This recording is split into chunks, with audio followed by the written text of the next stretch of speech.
नमस्कार दोस्तों, आध्यात्म के एक और नए अंक में आपका हार्दिक स्वागत है। दोस्तों, अमावस्या का तात्पर्य चंद्रमा के उस चरण से है जो अमावस्या के तुरंत बाद होता है। इस दिन हमारे पूर्वजों और माताओं की याद में महत्वपूर्ण और आध्यात्मिक समारोह किए जाते हैं। दर्श अमावस्या के दिन चंद्रमा हमें अदृश्य दिखाई देता है। जब हम इसे अपनी नग्न आंखों से देखते हैं तो ऐसा माना जाता है कि इस खास दिन पर विनाशकारी ताकतें अपनी योजनाओं को अमल में ला सकती हैं। साथियों, यह संभव है कि इन भयानक शक्तियों का हमारे जीवन पर नकारात्मक प्रभाव पड़े। कुछ व्यक्तियों में मानसिक बीमारियों की विकसित होने या दूसरों की तुलना में पागल होने की संभावना अधिक होती है। इसके अलावा नवजात शिशु इस अशुभ दिन पर विशेष रूप से बीमार होने की चपेट में आते हैं। दर्श अमावस्या के रूप में जाना जाने वाला यह दिन कृष्ण पक्ष के समापन का प्रतीक है और इसे हिंदू कैलेंडर में सबसे महत्वपूर्ण दिनों में से एक माना जाता है। लोग ब्राह्मणों या गरीब लोगों को कपड़े, भोजन और अन्य उपभोग की वस्तुओं के साथ साथ अन्य चीजें भी प्रदान करते हैं। वही यदि यह अमावस्या शनिवार को हो तो उस स्थिति में उस दिन को शनि अमावस्या भी कहा जाता है। जब वे एक ही नक्षत्र में होते हैं तो सूर्य और चंद्रमा को मिलन कहा जाता है। लोग अमावस्या की रात के दौरान नकारात्मक परिणामों या बाधाओं को दूर करने में मदद करने के लिए सकारात्मक ऊर्जा प्रदान करने में सक्षम हो सकते हैं। यह भी माना जाता है कि अमावस्या की रात को मजबूत विकिरण और ऊर्जा वातावरण में फैलती है। साथियों, इसी कड़ी में आज हम दर्श अमावस्या की कथा, उसकी तिथि का वर्णन आपके बीच में करने जा रहे हैं। तो आइए आरंभ करते हैं दर्श अमावस्या से जुड़ी कथा और उसकी तिथि के सार। दोस्तों, पौराणिक कथाओं में बरहिसद नामक प्राणियों के बारे में एक कहानी प्रचलित है। यह प्राणी अनिवार्य रूप से आत्माएं हैं जिन्हें सोमरस के प्रभाव से जीवित रखा जाता है, जो पवित्र अमृत का ही एक रूप माना गया है। एक समय था कि जब एक वरिसदा गर्भवती हुई और उसने एक बच्ची को जन्म दिया। उस बच्ची का नाम अछोड़ा था, जिसे अपने पिता की प्यार की अतृप्त आवश्यकता थी। कुछ समय बीत जाने के बाद उसने पृथ्वीलोक में रहने वाली दिव्य आत्माओं से परामर्श किया। नौकर ने उन्हें सलाह दी कि वह बच्चे को यह विश्वास दिलाए कि वह राजा अमाउस की बेटी है। अछोड़ा ने अनुरोध का अनुपालन किया, अतः उन्हें राजा अमाउस के आकर्षक और प्यारी बेटी के रूप में ताज पहनाया गया। अछोड़ा पर उसके पिता का भरपूर प्यार बरसा था।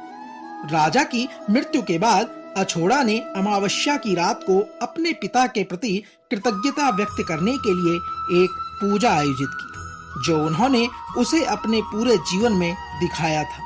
इसके अतिरिक्त उन्होंने पृथ्वीलोक की आत्माओं के प्रति भी आभार व्यक्त किया। उसके बाद से ही उस रात को अमावस्या के रूप में जाना जाने लगा और लोगों ने इस दिन अपने पूर्वजों और अन्य प्रियजनों की सराहना करने के लिए श्राद्ध अनुष्ठान करना आरंभ कर दिया, जिनका पूर्व में निधन हो गया था। आइए इस बात को जानते हैं कि किस प्रकार मनाते हैं दर्श अमावस्या। साथियों, भारत एक ऐसा देश है जो विभिन्न प्रकार के धर्मों और रंगीन समारोह का घर है।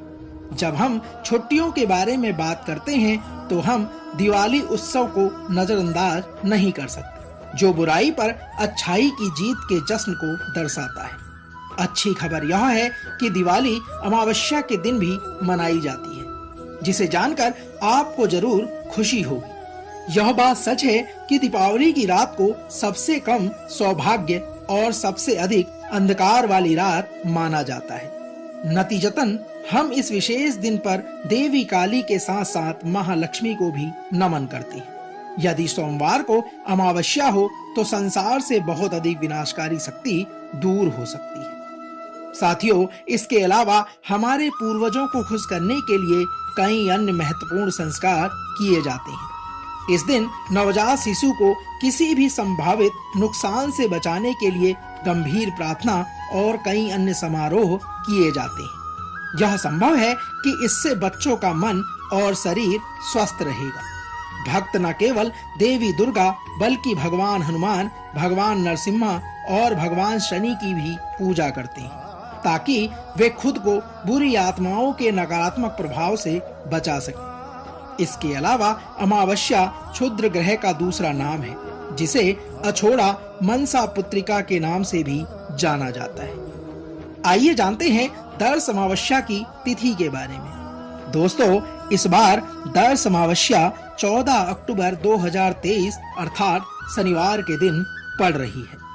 दोस्तों, दर्श अमावस्या से जुड़ी एक और कथा प्रचलित है। आइए उसका विवरण भी आपके बीच में भलीभांति करते हैं। दोस्तों, व्रत कथा और समुद्र मंथन के बीच एक संबंध है, जो एक घटना है जो देवों और असुरों के बीच हुई थी। कहानी की शुरुआत बुद्धिमान दुर्वासा द्वारा इंद्र और अन्य देवताओं को शाप देने से होती है, क्योंकि उन्होंने अपनी सारी शक्ति खो दी थी। असुर जो इस परिस्थिति से अवगत थे, उन्होंने इस काम करने के तरीके से इसका भरपूर फायदा उठाया।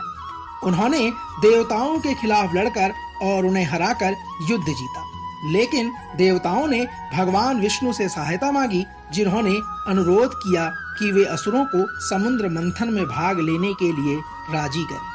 कुछ समय पश्चात असुरों ने अमृत प्राप्त करने के लिए ब्रह्मांडीय महासागर के मंथन के साथ एक व्यवस्था की। कुछ दिनों बाद भगवान धन्वंतरी एक पात्र के साथ पहुंचे जिसमें अमृत था। उस समय इंद्र के पुत्र जयंत ने असुरों के हाथ में पड़ने से बचाने के लिए अमृत को उस स्थान से चुरा लिया था। तब दो गुटों ने बर्तन पर नियंत्रण करने का प्रयास किया, जिसके कारण दुनिया भर के 4 अलग-अलग स्थानों में कुछ बूंदों को छोड़ दिया गया। ये स्थान है प्रयागराज में संगम घाट, जो गंगा, यमुना और सरस्वती के संगम तट पर स्थित है। उज्जैन में शिप्रा, हरिद्वार में गंगा और नासिक में गोदावरी। ये सभी स्थान भारत में हैं। नतीजतन इस दिन लोग धार्मिक रीति से स्नान के लिए इन पवित्र नदियों में आते हैं। दोस्तों, तो यह तो थी दर्श अमावस्या से जुड़ी कथा और उसकी विधि का सार। कल एक और नए अंक के साथ फिर आपसे होगी मुलाकात। तब तक जय श्री हरि विष्णु।